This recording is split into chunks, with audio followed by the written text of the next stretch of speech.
A very warm welcome to all of you and happy International Women's Day. As I said, for those of you who don't know me, my name is Andrea Jankrofer. I am a director and head of Africa for the Women in Marketing organization.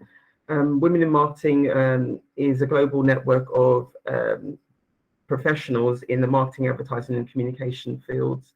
The organization was created to educate, inspire, connect and recognize women in those fields from around the world. We originally started off in 2004, 18 years ago. This year is our 18th year of being in existence, so it's an amazing kind of feat for us.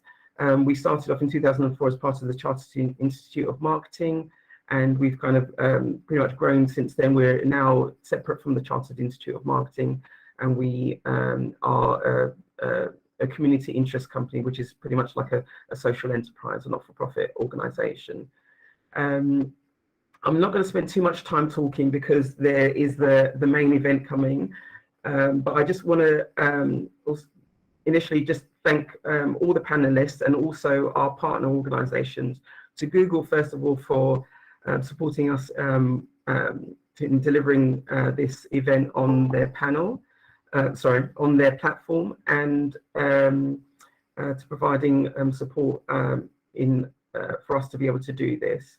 Our other partner is the Unstereotype Alliance. So Women in Marketing Africa, as well as Google, are members of the Unstereotype Alliance. And the Unstereotype Alliance, if you haven't heard of it, is an organization that was convened by the UN Women, and it's a thought and action platform that seeks to eradicate harmful gender-based stereotypes in all media and advertising content. It brings together partners and seeks to collectively use the advertising industry as a force for good to drive positive change all around the world. The member organizations, who range from Unilever to IPG, the organization does also have many national chapters, and we are members of the South Africa chapter. So the members work towards creating a world without stereotypes, empowering women in all their diversity, whether that be related to race, class, age, ability, ethnicity, religion, sexuality, language, or education, and addressing harmful masculinities to help create a gender equal world. So that's the Unstereotype Alliance. I will now just quickly move on to why we're all here. So real talk, just to give you a bit of background as to how this discussion series was started. It was a group of women, as most things around women start. It's a group of women talking about some of the, having a personal conversation basically about some of the challenges and the issues they faced when it came during the pandemic. And as you all know, it was for many, it was a time that was quite stressful. The impact of the pandemic had many women experiencing overwhelm and frustration as a result of the additional pressures and expectations put on them during the lockdown. The difficulties, so these are all kind of things that we talked about. The difficulties many women with caring responsibilities and who work flexibly have in accessing those career enhancing opportunities. And also the struggle women sometimes have in being open in the workplace and sharing with colleagues some of the daily struggles that they face. So this we were all having a bit of a chat about it, and what we kind of realize is that it's, we need to kind of share these experiences. We need to be able to open up with each other and also with our employers as to some of the challenges we face. Some women find it very difficult. Others, have very open and very supportive organizations that they work for, and it's not an issue. But the one thing that I know that women always really value is when stories are shared, when people's experiences are shared, because it makes them feel less alone, less that they are the only one experiencing something. We all know that there are other women out there, but it's better, what is it? What's the saying? A problem shared is a problem halved, kind of thing. So that's the kind of essence behind these discussions. And it's also to help other people, or help some of the more junior colleagues who are coming up and rising, aspiring to those very senior positions, sharing some of the kind of challenges that women who've got to that position have faced and how they've addressed them and how they've kind of pulled through.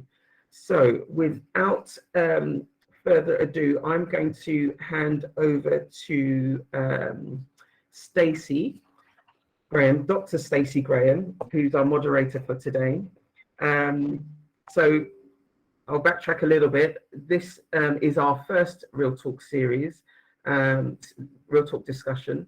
We'll be having a number of panel discussions over the course of this year and hopefully into next year. This is our first one, and it's focusing on women in tech marketing, given that technology is generally, not all the time, but generally seen as a male-dominated industry. It's really kind of important that we understand some of the experiences that women in tech marketing have faced and how they've addressed that. So back to Stacey, Dr. Stacey Graham. I'll just give you a bit of a background as to who she is. So Stacey is the Global Racial Equity Program Director at WPP. The Racial Equity Program refers to the $30 million commitment to anti-racism that Mark Reed, WPP's CEO, made on behalf of WPP in June 2020. Prior to joining WPP, Dr. Graham worked as an independent management and strategy consultant and executive coach. She is also the founder of Color Balance Images, a two-sided marketplace licensing images and footage that are representative of the global majority. CBI has its strongest presence in Africa, partnering with prominent cultural institutions such as Market Photo Workshop in Johannesburg, South Africa, and the Bouquet Foundation in Accra, Ghana. So over to you, Stacey. Thank you very much for helping us with this conversation. Thank you, Andrea, for your warm welcome. And again, for me, welcome everyone. Happy International Women's Day. I'm excited to be able to moderate this conversation with a phenomenal group of women. And to get started, I'd like to introduce them briefly and then invite them to tell a bit about their own story and their career path. So first we have Ifeoma Jibuno Dozier, who's the Chief Marketing Officer of Liquid Intelligent Technologies. Previously, she was the Director of Marketing and Communications for Sub-Saharan Africa at MasterCard. Welcome, Ifeoma. We also have Asha Patel, Head of B2B Marketing, Sub-Saharan Africa, and Head of Marketing, South Africa at Google. She is an innovative leader with more than 17 years of experience. Welcome, Asha. And we have Victoria Henry. Victoria is the Head of Group Marketing and Fractional Chief Marketing Officer at Alpha Wave Group. She has almost 20 years of experience and has worked as the Head of Group Marketing at Stellenbosch, at Stellenbosch-based technology investment company, Alpha Wave Group, and is responsible for the group marketing and supporting the companies in the portfolio as the Fractional Chief Marketing Officer. Welcome, Victoria. So I'd like to invite our three panelists to begin by telling us more about their journeys to the roles that they have now. I'll start with you, Ifeoma. What would you like? Could you share some of the highlights, maybe like the top 3 highlights that got you to where you are, as well as some of the sage advice that helped you along the way? Thank you, Stacey, and happy International Women's Day to all the women on the call, and of course, if there are any men on the call, to the men also. So I've been working within marketing for over 20 years, but only within tech for the last 3 years. So my background was really firmly consumer goods, and in that regard, a true training ground for the transition from B2C to B2B. At the time that I moved into the B2B space, it coincided with a wave whereby lots of B2B organizations were keen to step change marketing, and we're looking specifically for marketeers coming from the B2C space.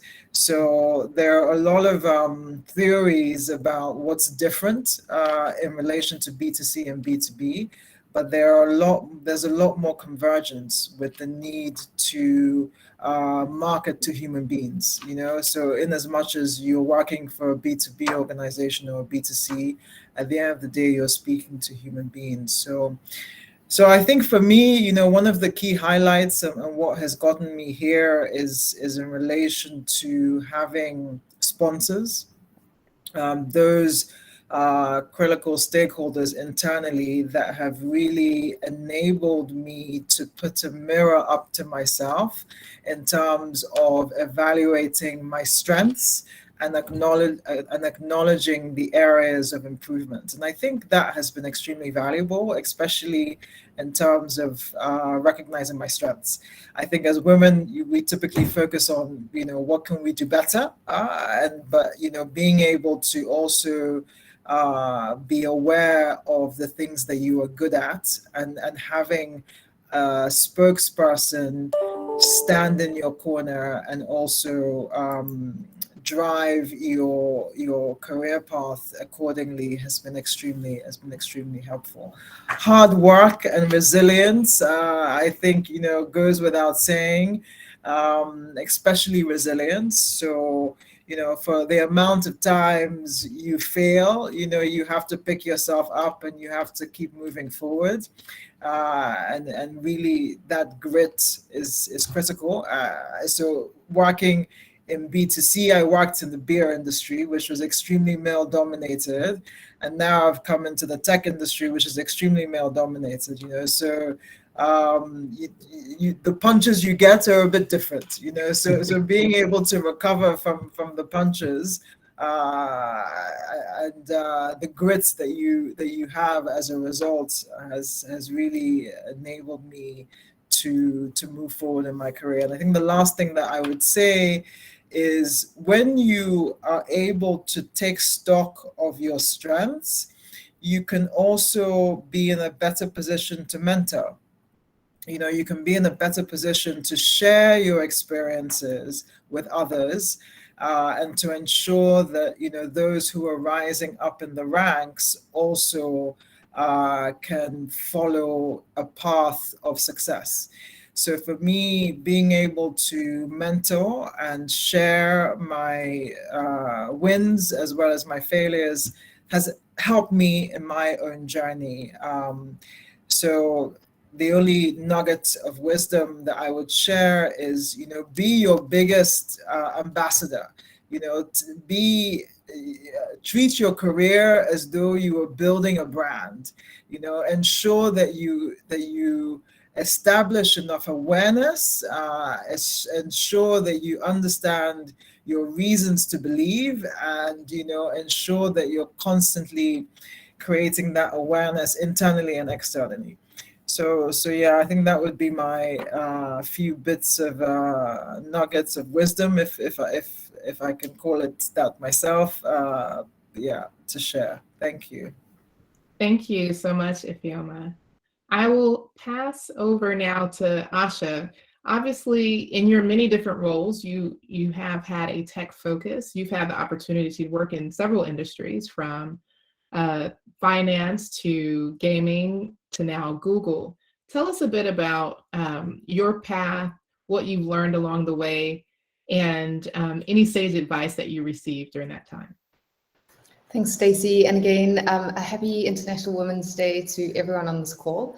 And I hope that you are taking some time today to reflect on the impact that you are making, not only within your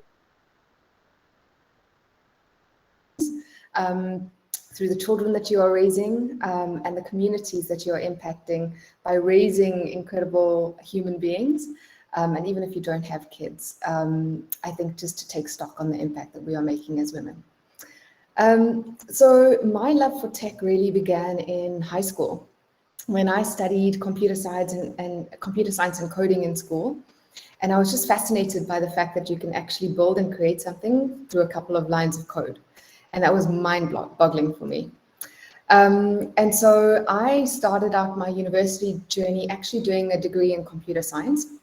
And I very clearly remember being one of maybe 3 or 4 girls in a full lecture hall. And we only had one female lecturer out of the entire, that entire year, out of maybe 8 subjects that we had done, or 8 modules that we had done that year. And so it was quite a lonely space, but I was still quite excited by the opportunities. I started working in my final year of my degree, and I joined a mobile gaming company. And I initially started out as a project manager, managing the product development. And then that's where I really started to become quite excited about marketing. And a few years after that, I think I'd spent maybe 3 or 4 years there. And a few years after that, I joined Standard Bank. And I joined the digital marketing team. And this was back in 2007. So we were still establishing the mobile and the web presence of the bank across their then 18 markets, or 18 countries that they operated in.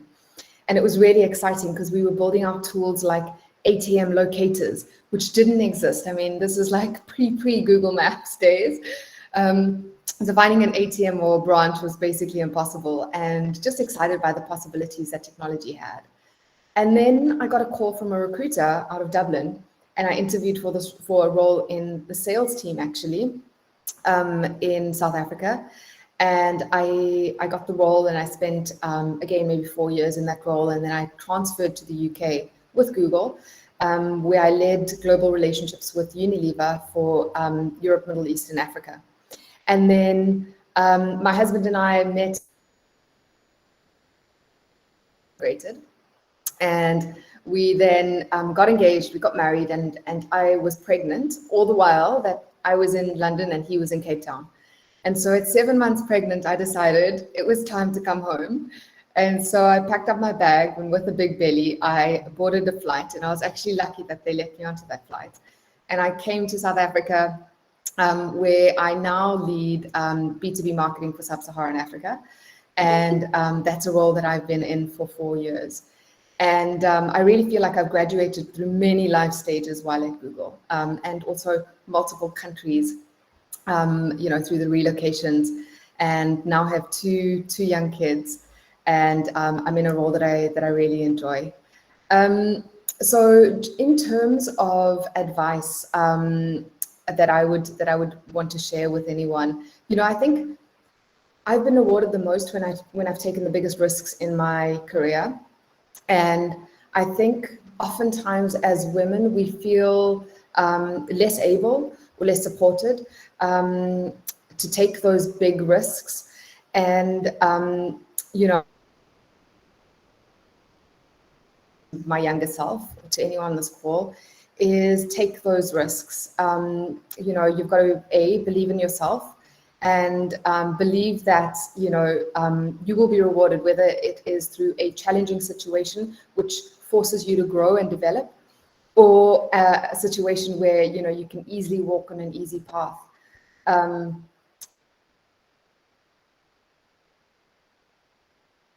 Take that leap of faith and take that jump and that risk.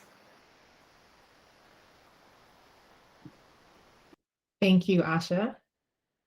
And now over to you, Victoria. You've obviously had the opportunity to work with some major players, if you will, in the tech world. Tell us a bit about your path and what it has meant for you, working also similar to Asha. You spent a lot of your career in London. You've worked, with a number of organizations that are known across the globe. Tell us about your path, how you got where you are today, and some of the sage wisdom you've learned along the way. Sure, and thank you so much for having me and inviting me to join this panel, especially on a day like today. So really appreciate that. I actually, while finishing my studies, I was doing my MBA in finance, and I was actually working in accounting, at a PR agency, and I was just like, I really want to do that instead. It's just so much more exciting. So I was really, really lucky in that they were obviously quite keen to keep me on.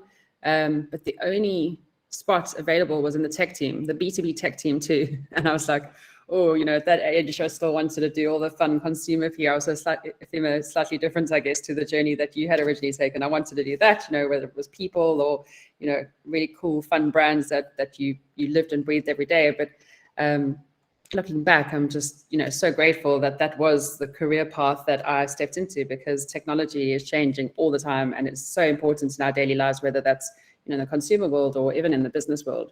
And it's always changing. So I think some of my first clients I worked on were really technical database management and very BMC software. And I really struggled to sort of get to grips with all the acronyms and everything in the tech industry. But luckily, sort of as I grew, I was able to work on really cool, I guess they call them sort of the sexy tech brands. Lots of companies within IT security, cloud, and now more recently, sort of very much the sort of AI space, which is quite cool. And nice to be on the forefront of what's happening and changing there.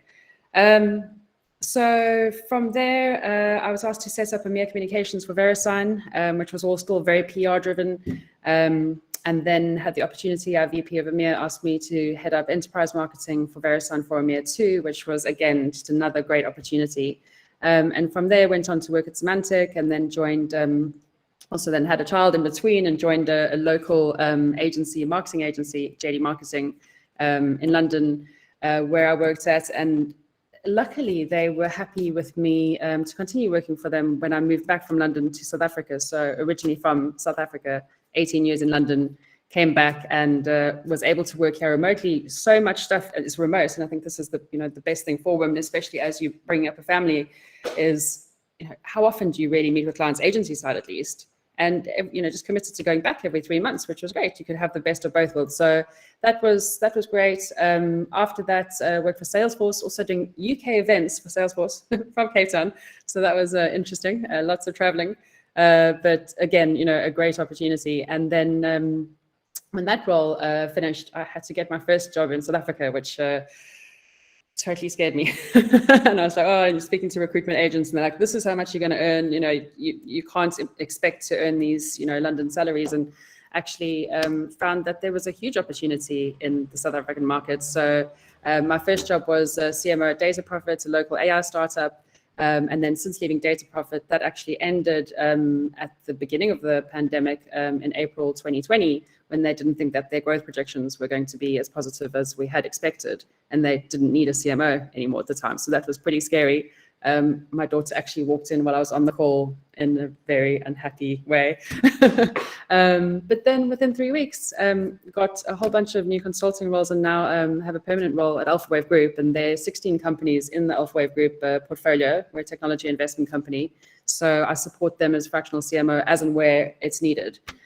So just overall, just really grateful and thankful for the opportunities that I've been given along the way, starting in PR, which PR is just a very small element of what you need to do in marketing, and been so, as I say, grateful that I've had the opportunity to grow, take on marketing, and get that breadth of experience. So that's been my sort of route into tech. It's amazing how the roads kind of pick you.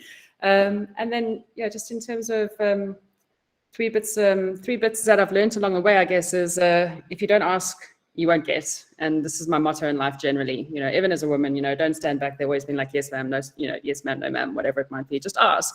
As I said, when I started in a PR agency, every 6 months I asked for a pay rise. And most of the time I was quite lucky to get a little bit of it. So, you really need to push yourself. And as I think Asha was saying, is be your advocate. You need to have that confidence and boost yourself.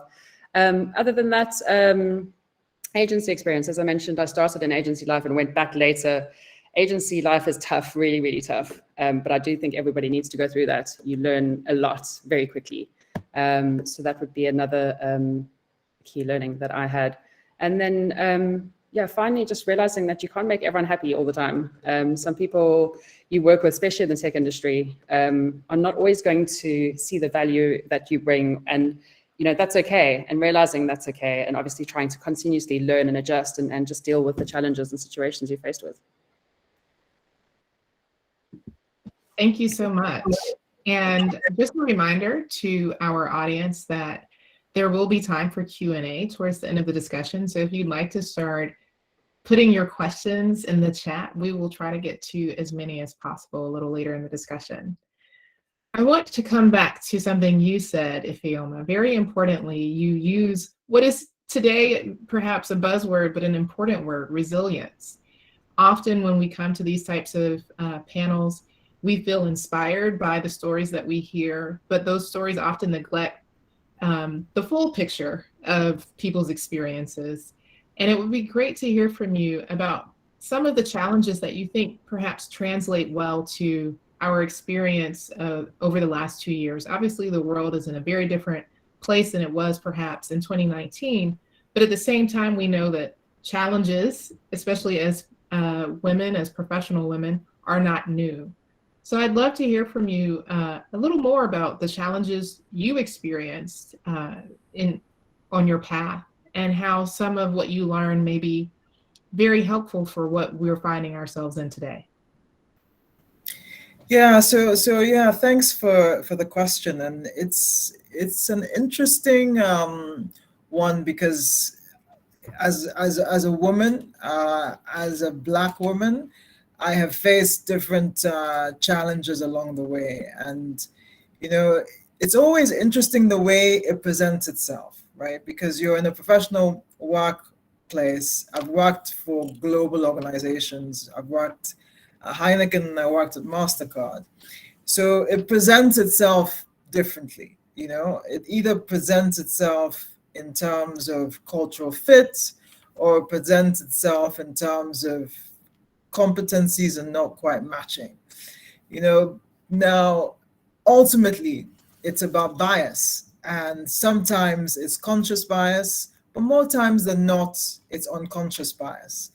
And it's always challenging when you're dealing with unconscious bias, because the person generally believes that you do not fit a certain expectation, either culturally or by way of what you can deliver. They see a woman who dresses a particular way and they're like, oh, you can't get your hands dirty. Or they see someone from a different background and they say, yeah, but you can't really fit in this environment.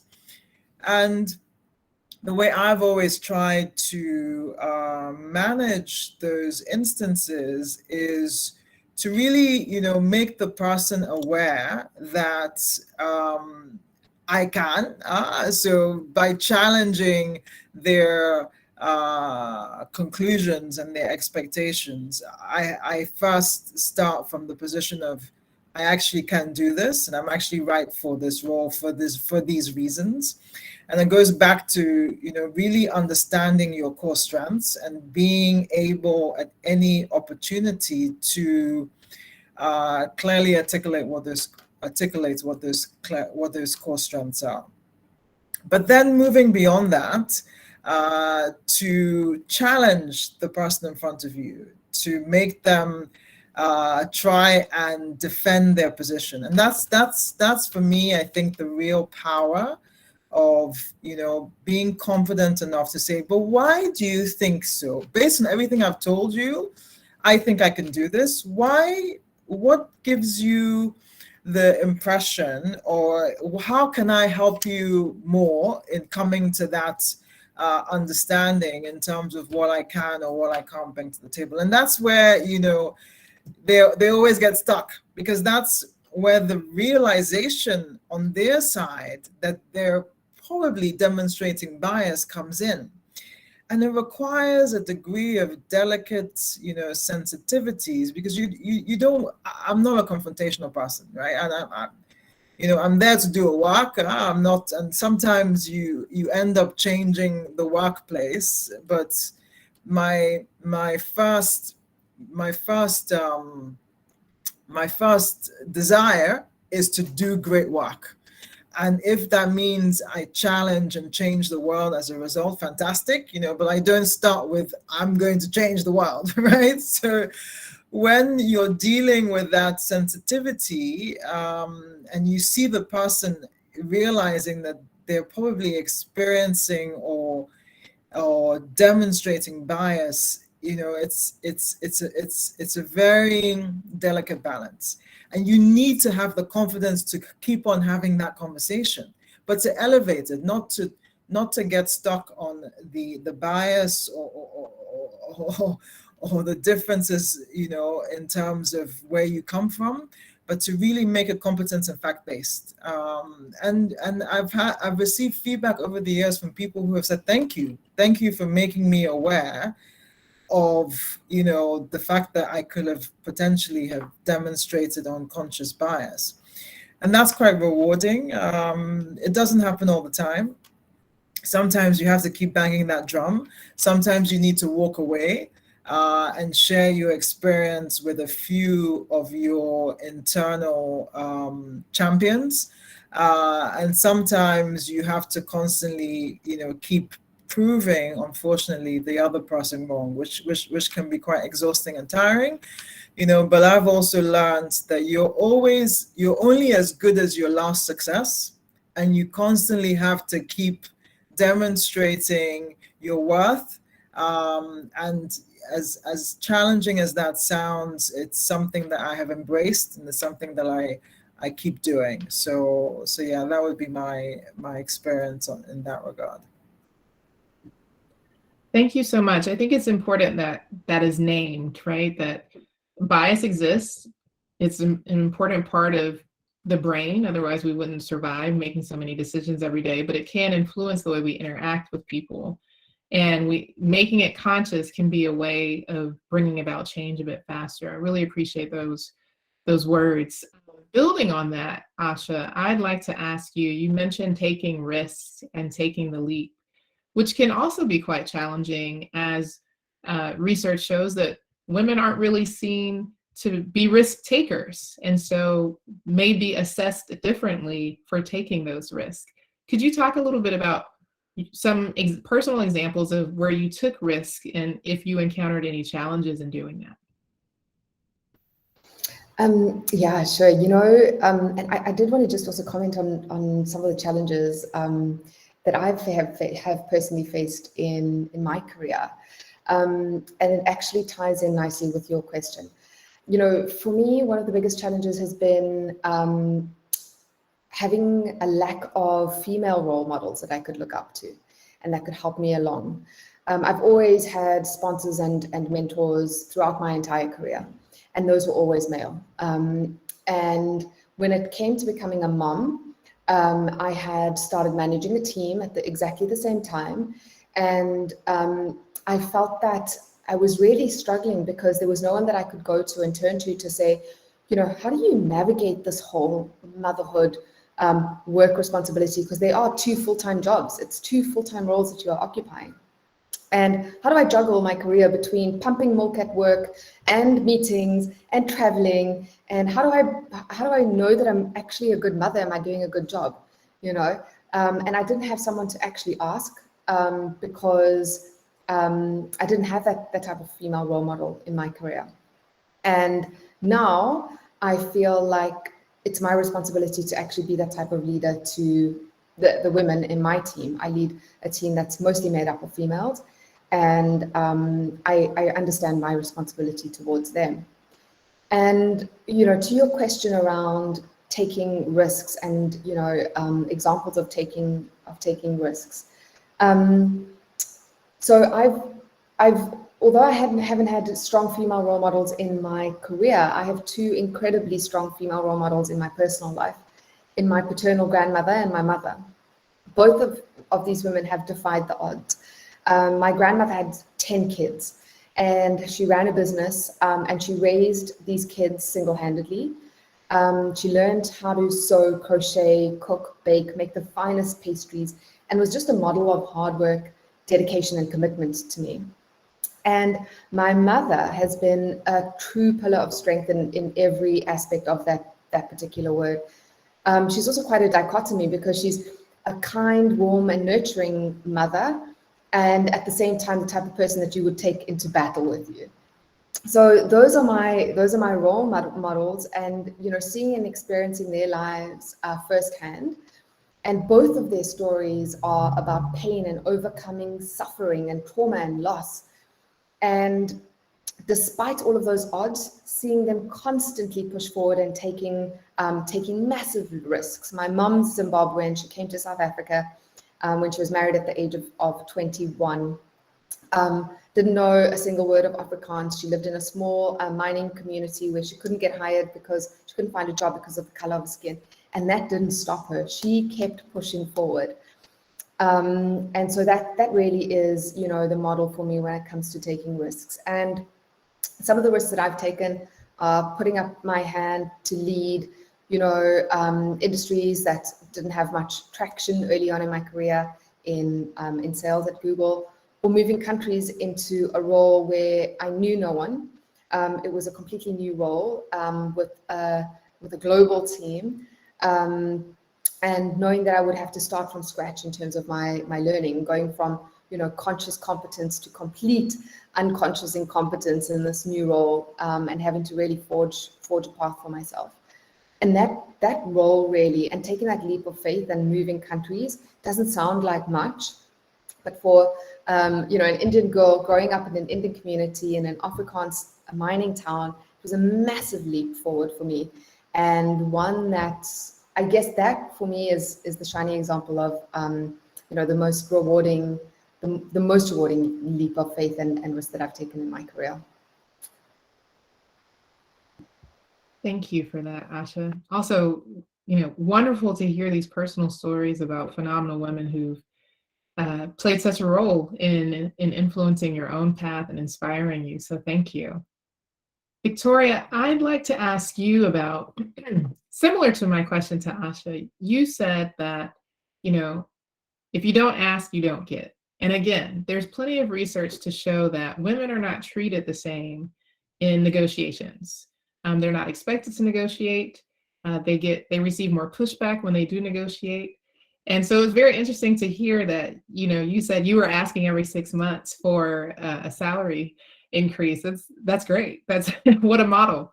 But what we see right now in some of the research coming out from the World Economic Forum and McKinsey Group, their research is showing that the gender pay gap is widening due to many of the repercussions of the pandemic, women having to step away from work as caretakers and as parents, and so on and so forth. So I'd love to hear from you. What do you say to that research? And also, what are some strategies perhaps that women can use to be paid appropriately for their work? Yes, I see this as being, you know, it's reported a lot, the fact that there's this widening pay gap. I've been doing some reading and see that job losses amongst women now during COVID were almost 2 times more than job losses amongst men. So these kind of articles are always so shocking, you know, when you think this is your career and you're working really hard to do so much, especially as you say, you know, having kids and having these 2 full-time jobs and then not necessarily being rewarded because of that. There was another article, I think Andrea shared it earlier this week too, which spoke about headstrong women, interestingly, also not doing very well in their careers. So I'm not sure if I actually agree with any of that, to be honest. I think you've got to be headstrong, you've got to be confident in yourself. And I haven't actually, although, you know, you're not meant to talk about what you get paid, so I don't know for sure, but I don't think that I've been swindled out of money at work. In my career, as I say, I've been very fortunate to be given a lot of opportunities. So in reality, I haven't necessarily seen this happen. I know it's being reported, and that obviously is based on, you know, actual stats. So there definitely is some truth in it. But I really think there's a huge shift in the way that women are being treated, and generally, you know, all ethnic groups. I think men actually are going to be challenged more and more for senior positions, and especially board positions in most of the large tech companies. And, you know, even when we're looking at events and for speakers, how do we have a diverse panel? How do we create diversity in our board or on our team? It's constantly out there. So I actually don't, as I say, see too much of an issue with that, because I think we've got just as much, if not more, of an opportunity. Thank you for that. So I'd like to ask one more question to all 3 panelists. And then we'll start taking some of the questions from the audience. So please do remember to add your questions to the chat so that we can include them in the discussion. So Ifeoma, you mentioned the word sponsor, which is an important distinction to mentor, for example. There have been several books, for example, by Sylvia Ann Hewlett, who's really gone into great detail to differentiate the work of a sponsor from the work of a mentor. And as you put it, you know, the sponsor is taking a risk themselves, right? They're putting you forward behind closed doors. They are not just telling you how they did it, they're actually putting your name in the pot when it's time to back you for the next step. Could you tell us a little bit about the role that a sponsor, all three of you, could you tell us a bit about the role that sponsors have played in your own career path and how you may be taking over that role for people who you're trying to bring up behind you, starting with you, Ifeoma? Thank you. And then, you know, it's been amazing just being part of this panel and listening to the stories of Asha and Victoria. And just before I answer the question, you know, I was recently talking to one of my ex-colleagues from Heineken, another female leader who is doing significantly well in her career, and we were talking about how women networks are so, you know, desperately needed, yeah, to really give us the opportunity to share these kinds of experiences and to learn from one another. But in terms of the sponsors I have had, you know, how they actually became my sponsors is an interesting question, because I, you know, butted heads with all of my sponsors in the early days, in terms of either, you know, differences of opinion or differences of approach or differences in terms of business models. And it was in standing my ground and being able to establish a different perspective or establish a different process that enabled me to then, you know, have them as my sponsor. So I think, you know, how you actually even get a sponsor is interesting, because a lot of people are not actually actively, you know, taking a decision to be people's sponsors, you know, which is unfortunate, but it's the reality. And the way decisions are made, people don't say it often, but the way decisions are made in the professional workplace are corridor conversations or small groups or people that know you. So having the right spokesperson who is connected in an organization, who can actually put your name forward and say, hey, do you know this person? This person can actually do XYZ. This person has done XYZ. Has been extremely beneficial to me in my career, where I am not, you know, at those drinks, networking with those people. I am not, you know, at the right meetings to sell myself. I am not, you know, well known because of XYZ. So it's been extremely critical. And yes, you know, because I know how critical it has been for my career, I have also actively, you know, championed those who are not necessarily known in organizations, people in my team or people that I have come across who I believe could benefit from such a recommendation. So that would be my experience on that topic. Thank you. What about you, Asha? What would you like to offer us in terms of sponsorship and the importance of having a sponsor to continue on your trajectory? So I think, you know, in life, not just career, it's so incredible to know that someone has your back, like someone's out there fighting for you, flying your flag, and helping you to navigate like turbulent, rough seas, and providing guidance like a compass. And that's how I view a sponsor. I've been really fortunate to have phenomenal sponsors throughout my career, as early on in my career as my first role in mobile gaming. And the sponsor that I currently have is someone that I really try to model. His name is Pedro Pina, and he's a VP of YouTube for EMEA. And he's someone that leads with a great amount of empathy and compassion, and at the same time has a very strong moral compass, and leads with integrity. What he says is what he does. And he also invests a lot of time in really becoming a true expert in his field. And in doing so, wins the respect of the industry, the organization, and the people that he employs. And so I really try to emulate, Pedro, when I think of myself as a sponsor. But I think what's also really helpful to me is trying to understand and put myself back in my 20-year-old shoes when I first started working, and trying to get a sense of like, what did I need at that point in time throughout my career, and what was most helpful for me at various stages of my career. And that helps me to really try and, fine tune the type of sponsor that I show up to be for people that I sponsor or lead. And I think what's really important as a sponsor, as you think through, your responsibility as a sponsor, is that it's not just your job to make people feel good and focus on all the things that they are great at, but sometimes it is required to have a difficult conversation, but one that comes from a place of love and compassion and true belief in that person. To have that difficult conversation and say to them, I think these are the areas where we need to work on. And you're not in it alone. I'm here to assist you. This is where we think that we can actually, maybe, fine tune. So I think having that level of conversation and that type of mature dialogue and relationship is really important for an effective sponsorship relationship. And so, that's been helpful for me as I think of my responsibility towards someone that's working their way through the ranks. Thank you, Asha. Very insightful. How about you, Victoria?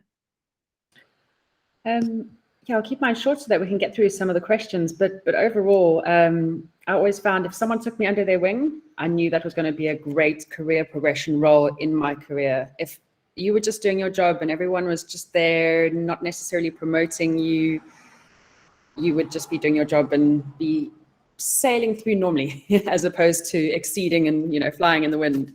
So you really do need someone to take you under the wing. I had plenty of opportunities like that where the VP of EMEA offered for me to take on marketing in addition to PR, and then bosses that their key focus is keeping employees happy. And I think that's core, and that's what I've realized too, is not only just giving people the opportunity to do more and expand their roles, but keeping them happy, because it goes a long way for them to be more motivated and do a better job, and overall everyone's happy. Thank you. Ifeoma has unfortunately had to leave a bit early, but we still have time for questions that I'll present to Asha and Victoria. Starting with you, Asha, a question came in that referred to what you said about not having female role models in your career. I'd like to present the question to both of you. What can we do as professional women to ensure that that doesn't continue to be repeated? I'll start with you, Asha. Yeah, great question. And I think it, once it dawned on me, because it only dawned on me when I actually did a talk on 5 career lessons, and I thought through my career journey and the people that have really helped me along that journey, and I started to jot down notes about what made that relationship really effective. And that's when I realized, and when I put names to each of those stages in my career, I realized that it had only been men. And then it dawned upon me that I have a responsibility, not only to people that I mentor or lead or sponsor, but I've also got a responsibility towards my daughter who's 4, because she's going to be, in a similar situation one day where she will need the support of women. And so I realized that there is a massive responsibility upon women that are that are now in leadership positions, and we really need to, and I don't like to use this word empower, but we really need to empower women throughout our organizations. So When I look at my own team, and we've got a team that's mostly made up of females, I lead with a lot of empathy. And early on in my career, because I was surrounded mostly by men, I felt that that was a weakness. And I was made to feel that that was a weakness. But as I became more confident in my leadership, I realized that that is actually a strength. And connecting to people heart to heart allows a certain level of vulnerability when you see that person for who they are, and not just based on their title or the job that they're coming to work to do, but you see that person for who they truly are, and that is what forms connection. And so that's how I view, the responsibility that I have to bridge that gap between where I was early on in my career, not having those female role models, and where I'd love my daughter to be in a couple of years' time when she rises up through the ranks. Thanks, Sasha. Victoria, would you like to add to that? Yeah, just adding to that, I think it's going to change. It already is changing. You're getting, we've got some great leaders on this panel already, and in the room, on the eventers. It will change. Already you're seeing so many new sort of engineers and data scientists climbing up the ranks, and I reckon within the next sort of 5 to 10 years, as I was saying earlier, the senior leadership teams are going to be, they're going to look very different, and it will just give us much more opportunity to have that. We have a really tangible question that I'd like to ask both of you. What are some of your recommendations as far as how to move into a management or leadership position in the marketing space, irrespective of what the person may have studied? As we heard from all of you, you have different backgrounds, right? So that's always inspiring to know that we don't have to study the thing to become a leader. Would you be able to offer some recommendations on, how to create that path for someone? Yeah, I think, sorry, go for it. I think, being in alignment with where you want to go and why you want to go there is really important. So I hadn't started out like as I've mentioned, I studied a degree in computer science and informatics, and I started working in my final year of my degree. And it was only when I joined Standard Bank did I actually do my postgraduate in business management, but I specialized in marketing. And then after Standard Bank, I actually moved into sales. And what I would say, having now spent 11 years at Google, is that you can literally take on any role that you feel passionate about and that you feel aligned with, and within an organization that you feel your values are aligned with. We have, in my 11 years, I've been in three completely different roles and 3 completely different functions. So it's not a linear path, and you will experience, ebbs and flows and peaks and troughs in your career. That's just natural. But when you take a step back and when you actually zoom out on your career, you'll realize that your career is, and the trend in your career is making, is a graph that's actually up and to the right. And so don't tie yourself to one particular path to get to where you want to be. And, I think just also realize that every single situation that you're put in is going to eventually lead you to where you want to go and where you're destined to be. So, yeah, that's my advice. Thank you, Asha. Victoria? I think just adding to that, I do believe that experience is key. You can be in any role, but once you know what you're doing and you know how to do it well, and if you can pass that on without demanding respect or lead in a different way, if you can just teach people what you've learned and how to do their job the best way that they can, I think that's the best way to actually expand your career. You naturally will become a leader. Some people might need some additional training on how to manage a team, but otherwise leadership really is just growing your experience and knowing what you do really well. Thank you. In light of time, I'll just ask one final question. Okay, I'm just gonna actually share one that's come in. I'll share it anyway, and then we'll see. It's about competitiveness and your drive. What's your personal drive? What to Asha and Victoria? What drives you personally to kind of keep on achieving what you're doing throughout your careers? That's a question that came through on the WhatsApp. But obviously, ask your question, Stacey, also.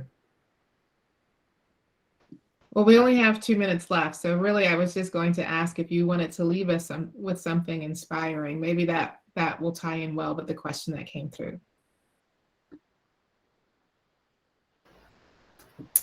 Let me pass over to Victoria while I give this some thought.